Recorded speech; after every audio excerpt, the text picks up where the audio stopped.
제가 신명기 8장을 살피면서 이스라엘 민족이 주신 하나님의 교훈의 말씀이 우리에게 참 짙게 와 닿겠다 싶은 생각을 해봤습니다. 왜냐하면 광야 끝에서 그들은 저 가나안 땅을 바라보며 이 말씀을 듣고 있는 청중들의 모습을 우리가 연상해 본다면 우리가 새로운 미래를 향해서 나아가며 어떤 말씀을 듣는 게 가장 중요할까를 좀 생각해 보았습니다.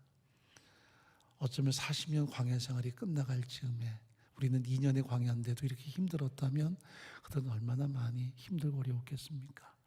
그 40년 광야의 끝자락에서 이 말씀을 하나님이 이스라엘 민족의 이 세대들의 가슴 속에 새겨 주었다면 어쩌면 우리 모두에게도 이 말씀이 참 적합하겠다 싶어서 이 말씀을 함께 살펴보고자 했습니다. 어떻게 보면 끝자락에서 미래를 바라보지만 우리가 예단은 어렵죠. 또 나름대로 확신은 같지만 역시 하나님께서 허용하셔야만 가능한 모든 역사의 현장을 우리가 보게 됩니다. 지난주에 세상을 떠나신 이어령 교수가 몇 달 전에 신문에 이제 대담했던 내용들을 제가 보게 됐습니다. 그분이 외쳤던 것이 바로 희망이었습니다. 중세시대 필스토로 인해서 기독교 기반이 흔들리는 때와 같은 위기를 맞이했다고 봅니다. 이 시대를 그렇게 이제 연계시켜 생각하는 거죠.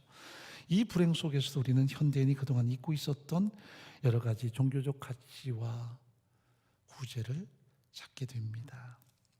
그는 기독교에서 제일 큰 죄악이 휴브리스, 즉 인간의 오만인데 우리는 그것을 깨닫게 됐다라고 말했다는 거예요.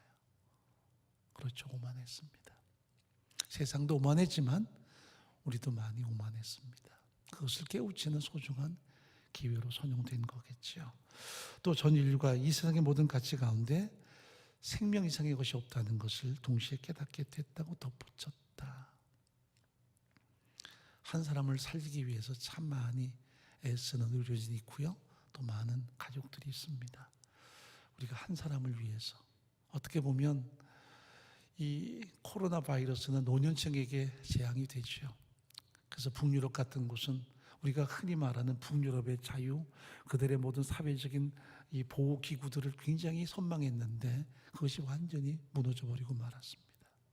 젊은이들의 방종, 우리는 괜찮다는 그들의 자유로움이 결국은 노년층을 다 무너뜨려버린 것입니다. 우리가 평상시에 젊은 애들이 이렇게 성토도 은근히 했겠지만 그러나 우리의 다음 세대는 여전히 희망이 보입니다. 왜냐하면 여전히 마스크 쓰고 여전히 잠잠하게 다니는 모습 보면 얼마나 귀한지 몰라요. 가까운 산에 올라가도 또 가까운 들에 나가도 청년들은 다 마스크 쓰고 지나가는데 어르신들이 다 벗고 다니죠. 그들의 모습 보면 참 청년들이 귀하다 싶은 생각이 듭니다. 아직도 이 사회가 무너지지 않았구나. 우리가 다음 세대는 뭐 버르장머리가 없고 뭐 어떤 인성이 어떻고 저떻고 하지만 우리 다음 세대에게서 참 많은 희망을 봅니다. 특히 대한민국의 젊은이들에게 말이죠. 생명이 참 소중하죠.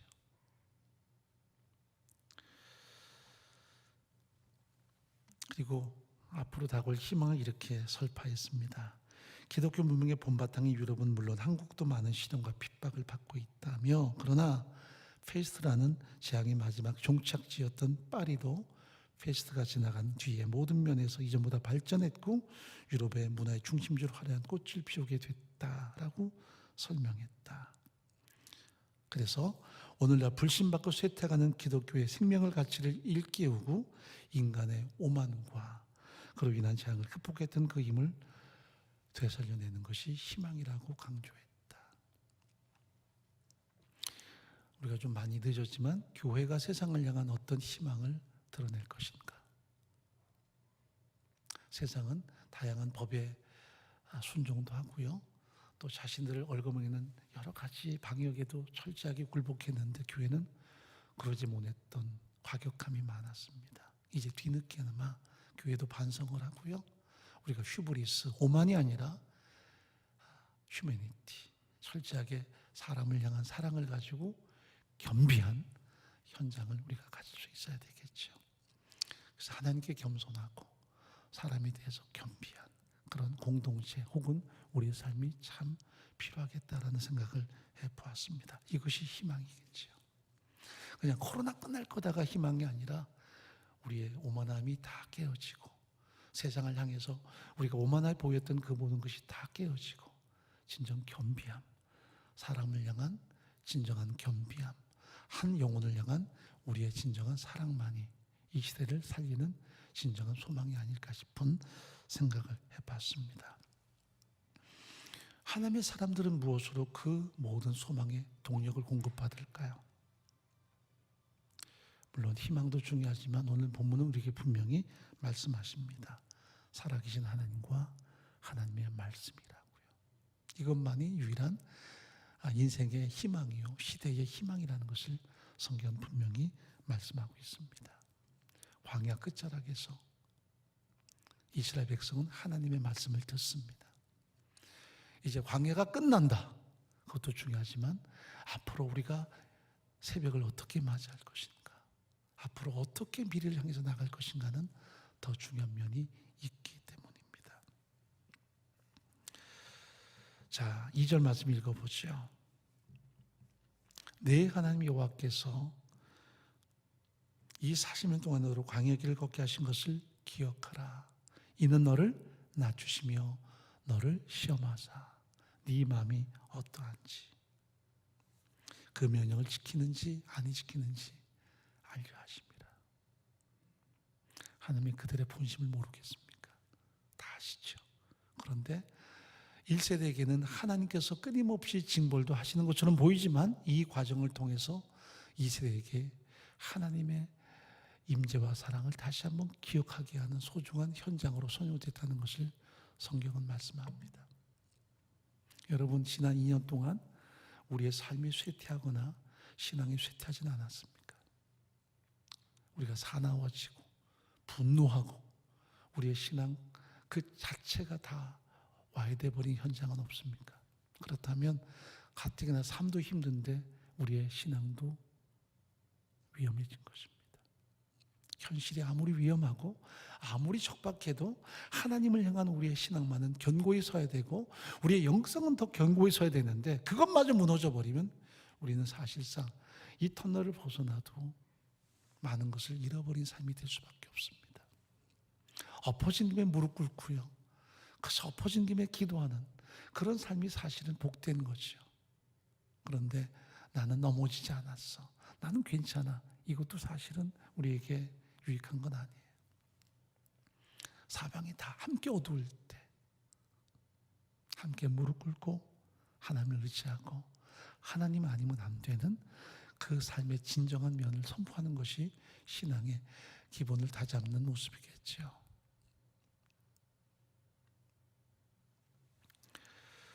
이제 40년 세월 속에서 1세대는 거의 다 무너져 가지만 2세대는 하나님을 향한 신뢰로 섭니다.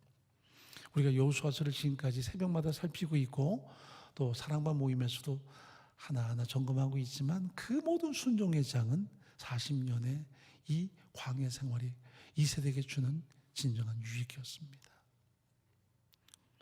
곤고한 광야, 절망스러운 광야, 그 광야만 끊임없이 걷는 것처럼 보이지만 그 한켠에서 다음 세대는 오직 하나님께 순종하자, 하나님께 무릎 꿇자, 겸비하자, 내 능력을 앞세울 수 없다 하는 인간의 모든 오만함을 내려놓고 하나님께 무릎 꿇는 신실함이 드러났던 현장이 바로 광야였습니다. 내 힘으로 안 되는구나, 내 능력으로 안 되는구나, 나는 하나님으로 사는 거구나, 하나님의 말씀을 더 신뢰하는 것이 우리의 가장 중요한 능력이요 우리에게 가장 소중한 복이라는 것을 그들이 깊이 이해하는 것이 가장 소중한 다음 세대의 은총이라는 것을 우리 앞에 드러냅니다. 자, 3절 말씀 읽어보죠.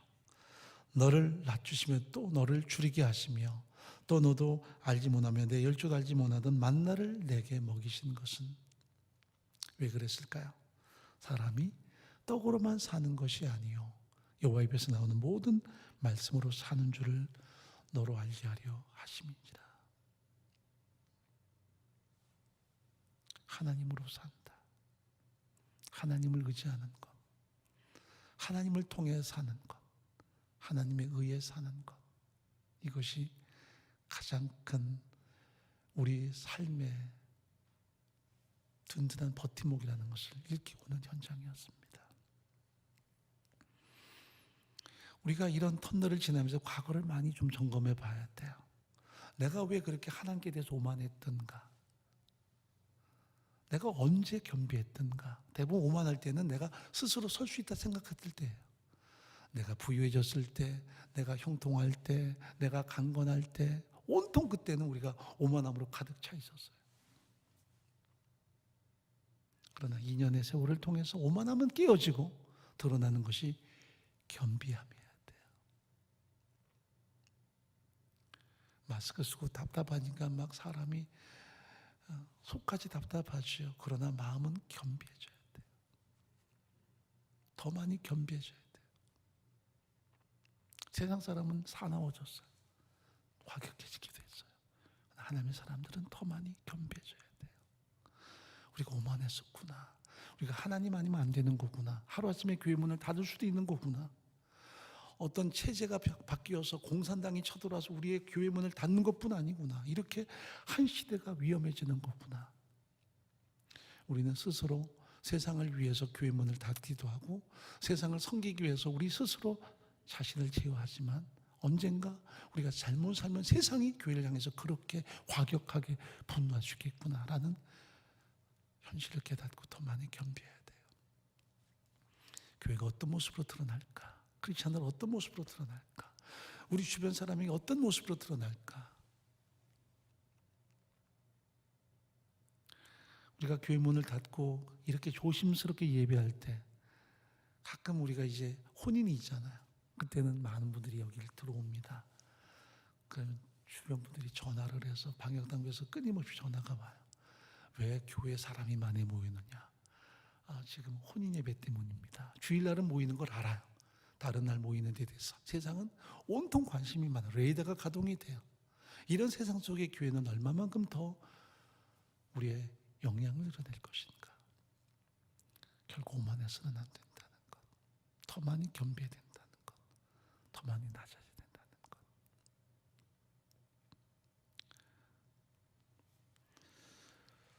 하나님이 능하신 손 아래서 겸손하라. 때가 되면 너희를 높이시리라. 여러분, 세상은 겸비하면 오히려 더 멸시할 때가 있습니다. 더 천하게 볼 수 있습니다. 오히려 세상은 참 이상해진 게 오만한 사람에게 은근히 마음을 주고요. 힘이 있는 사람에게 은근히 마음을 쏟습니다. 그게 힘인가 보다. 그게 저 사람의 자신감인가 보다. 저 사람의 실력인가 보다. 아니요. 언제나 그 오만함은 하나님의 적수였습니다. 사울도 철저하게 하나님께 무릎 꿇을 때 하나님이 그에게 기름 부어주시고 그를 이스라엘 왕으로 세우십니다. 그러나 그가 오만해졌을 때 그는 하루아침에 몰락했습니다. 다윗도 예외는 아니었습니다. 겸비할 때는 하나님께 기름 부으셨고 그를 승리의 중심에 세웠지만 그가 오만해졌을 때 내가 왕인데 내가 무언들 못하랴 하루아침에 몰락했습니다. 우리가 과거에 왜 범죄했습니까? 대부분은 오만함이었습니다. 이제 내가 스스로 살 것 같다. 내가 이 정도 여유가 있다. 내가 이 정도로 부유하다. 이 모든 것이 다 그들의 실패의 원인이었고 우리의 신앙의 위험한 요소였습니다. 많은 사람이 하나님을 만족하지 못했습니다. 다른 그 무엇이 필요했습니다. 대안이 필요했습니다. 여러분, 한 20년 전인가요? 우리나라가 주 5일 근무가 확산되기 이전에 미국이란 나라는 뭐 주 5일 근무가 그대는 대세였지요. 그래서 토요일은 다 그들이 공휴일이었습니다. 지금 우리가 그런 모습이잖아요. 들로 산으로 다. 그래서 그때의 많은 목사들이 말했습니다. 앞으로 우리나라도 주 5일 근무하게 되고 그래서 토요일도 공휴일이 돼버리면 많은 사람이 세상과 연합하게 될 것이다. 마치 미국 교회처럼 많은 교회들이 수가 줄어들 것이다 라고 생각했습니다. 이제는 주 5일이 아니라 주 4일도 앞으로 올 것입니다. 일주일의 절반을 쉴 수 있는 시간도 올 것입니다. 사람들이 점점 세상을 향해서 편안해진 삶을 살 때, 안락한 삶을 살 때 과연 교회는 어디에 있을 것인가? 여러분, 우리가 안락하다 그래서 하나님을 외면하고 편하다 그래서 하나님 없이 되나요? 아니요. 인생은 항상 하나님 아니면 아무것도 아니에요. 그래서 곤고할 때도 하나님 앞에 무릎 꿇지만 한편으로 내 삶이 안전해졌을 때에, 내 삶이 안락해졌을 때에도 긴장해야 돼요. 우리 능력으로 못 사는구나. 우리 힘으로 안 되는구나. 왜 우리 주변에 장례식들이 계속 일어납니까?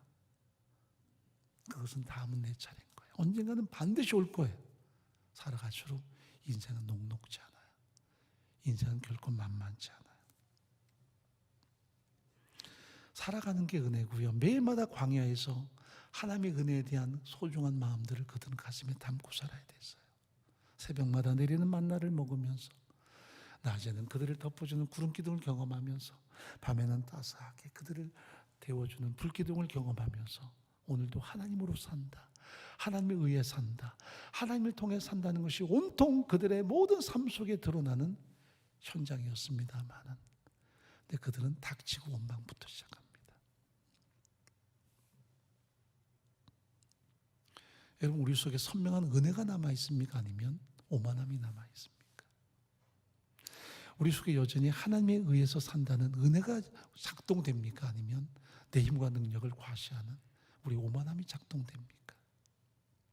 많은 분들이 이런 말씀 드리면, 이거 쓸데없는 말 같은데 우리가 어떻게 오만해질 수 있느냐, 우리는 여전히 하나님이 필요하지. 그런데 실제로 우리가 전격적으로 우리 뼛속 깊이까지 우리는 죄성이 있거든요.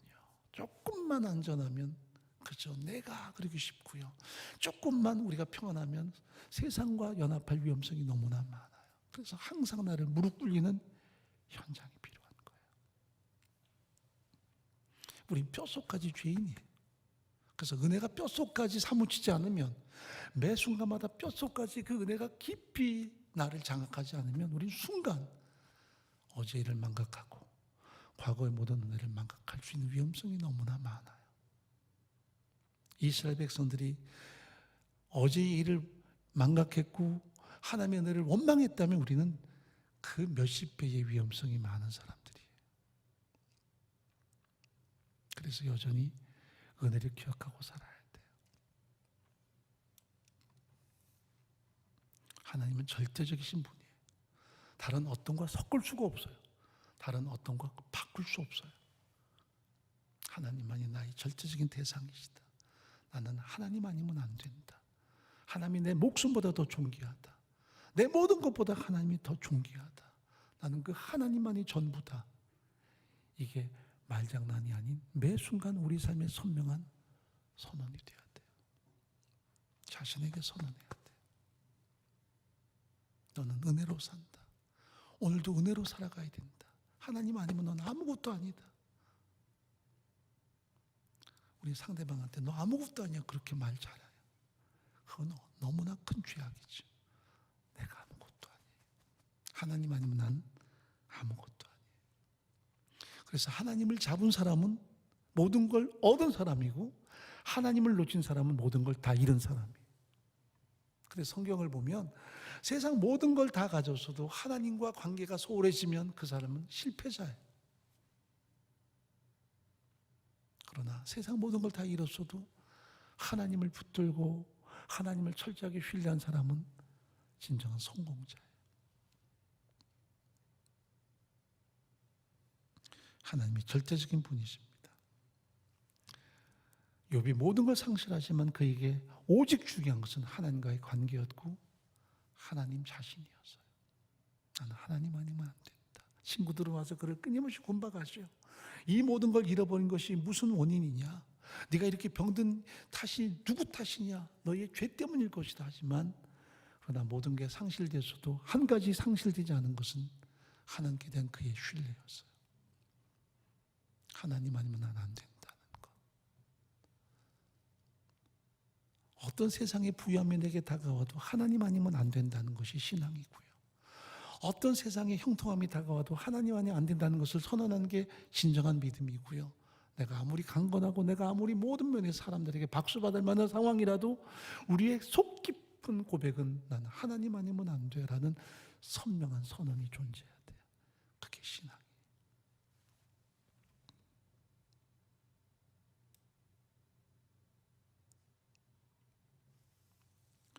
과연 나는 하나님 아니면 안 되는가?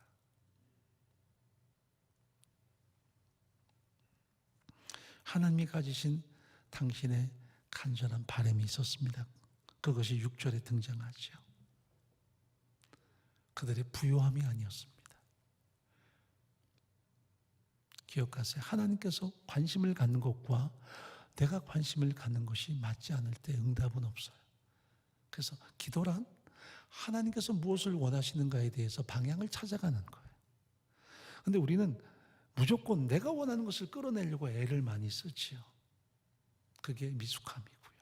그게 어리석음이에요. 그래서 아이들이 그저 어리면 막 바닥에 구르죠. 자기 욕구를 이루기 위해서 바닥에 구르고, 그래서 엄마가 아유 창피해서 막 뭐 사주면 다음에 또 굴러요. 그게 습관화되면 평생을 굴러요. 밥도 안 먹고. 성장하면 그런 일은 참 유치한 거죠. 근데 우리가 평생 그러고 기도를 오남용해요. 금식할까요, 하나님? 아니, 금식을 그렇게 뭔가 얻기 위한 수단으로 삼는다면 얼마나 쫄렬합니까?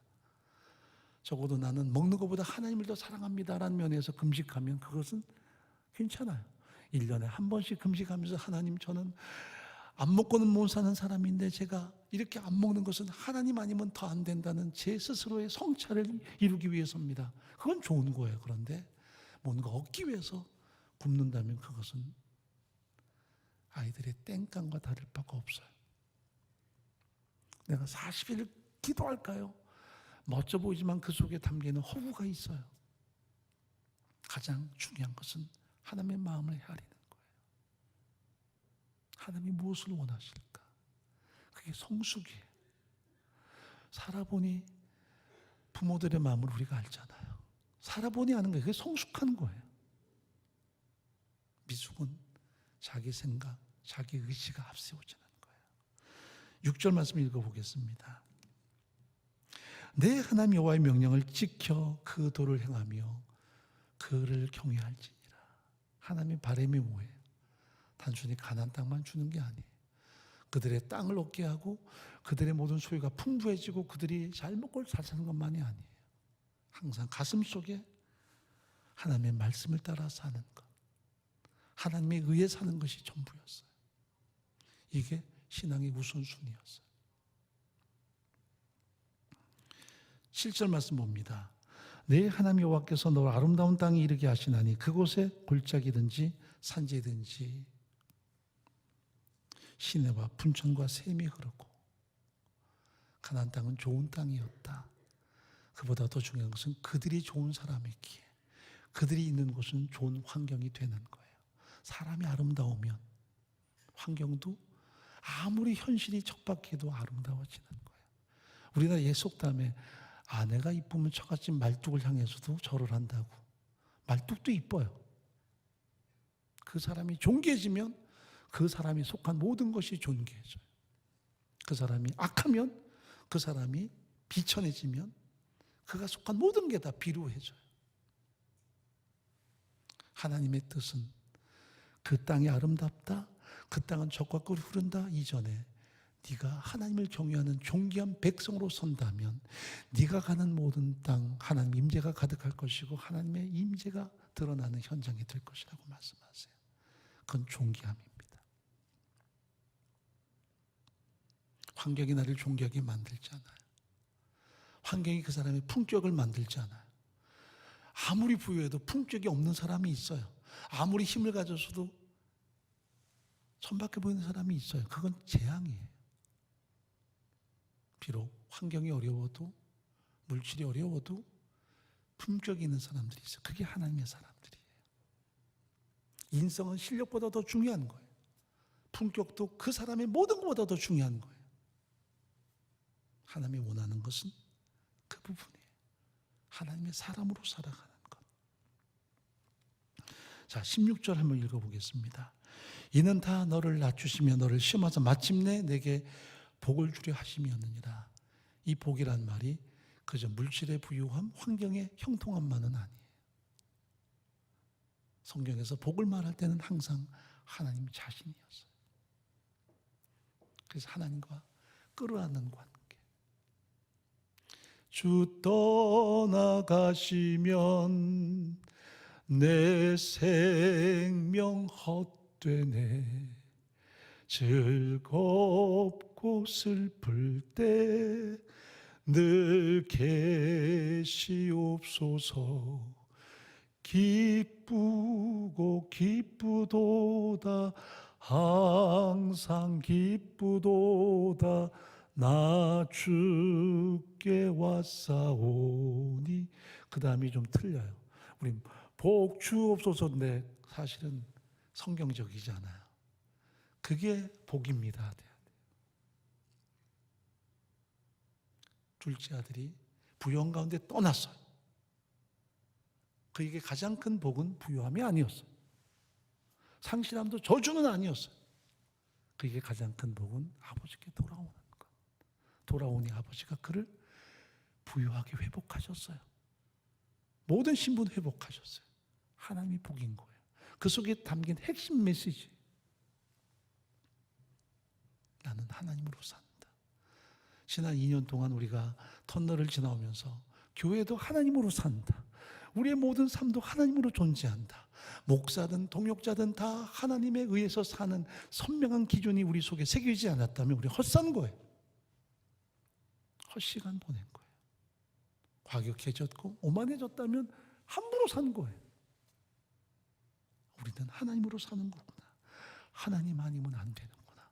하나님께 대해서도 선명한 기준을 가지고 언제나 하나님이 새겨지는 삶, 그래서 하나님이 새겨진 가슴으로 살고 하나님에 의해 사는 모든 선명한 선언이 없다면 우리는 아무리 나는 코로나 때에 기근이 없었어. 나는 여전히 형통했고 내 사업은 잘 됐어. 재앙이. 마침내 복을 준다는 말은 하나님 아니면 안 되는 삶. 하나님에 의해서 사는 삶. 그래서 이 세대가 가나안 땅 향해 나갈 때 그들은 하나님께서 가라 하시면 갔어요. 요단강이 있어도 가라 하면 갔어요. 적진 앞에서 할례 받아라 하면 받았어요. 여리고성을 향해 7번 돌아라 돌았어요. 그게 그들이 받은 복이었어요. 하나님의 백성다움, 하나님의 자녀다움이 그들에게 존재했어요. 40년 동안 이 세대는 그렇게 존귀하게 세워져 갔어요. 광야 끝에서 모세는 선포하죠. 여전히 하나님이 아니면 우리 안 된다. 매일마다 사는 것도 하나님이에요. 그렇죠. 만나를 내리는 것도 만나가 중요하지 않죠. 주시는 하나님. 반석을 쳐서 생수를 공급하신 하나님. 하나님이에요. 하나님. 내 삶의 유일한 복의 원천이 누굽니까? 우리 속에 선명한 기준이 무엇입니까?